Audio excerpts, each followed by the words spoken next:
Quoi de neuf, docteur? Eh bien, bon, il y a pas mal de choses.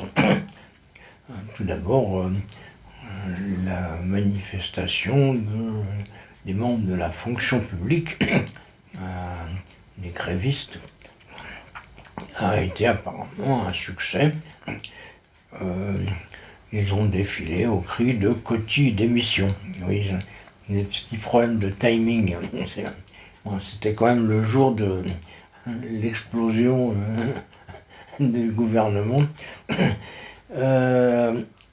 Donc, je ne sais pas trop contre qui ils manifestaient, mais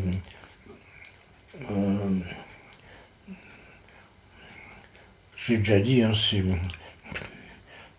c'est juste une question de principe pour les fonctionnaires, les grèves et les manifestations.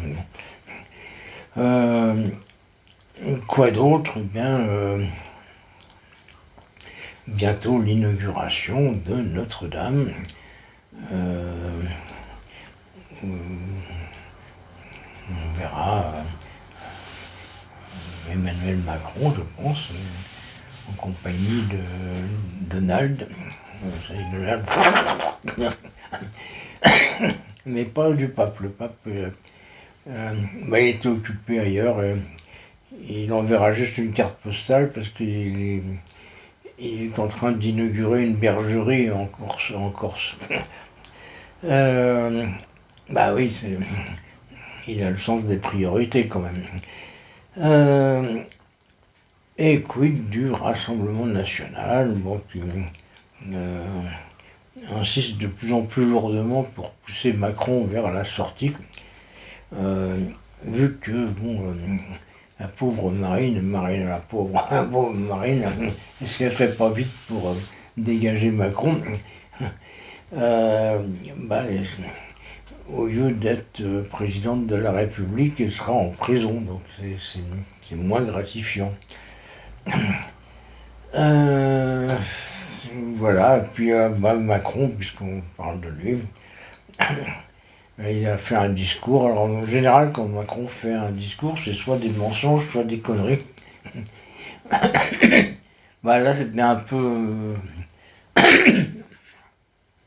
peu mixte. Il a expliqué que le bordel total depuis quelques mois, on aurait pu dire depuis qu'il est au pouvoir, c'est pas de sa faute. C'est la faute des extrémistes, et qui représentent les 2/3 de la population, quoi, en gros.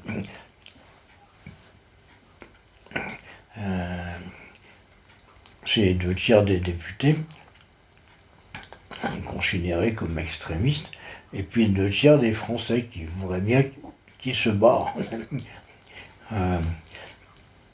Ils sont fous, c'est des fanatiques. Tous ces gens-là, ce sont des fanatiques. Il n'y a qu'une seule personne qui est à peu près raisonnable dans ce pays, c'est Emmanuel Macron. Oui, s'il le dit, ça doit être vrai. Voilà, comme vous pouvez le constater, il ne s'est pas passé grand-chose ces derniers temps. Donc on ne va pas s'éterniser non plus à commenter une actualité aussi fade. Yo.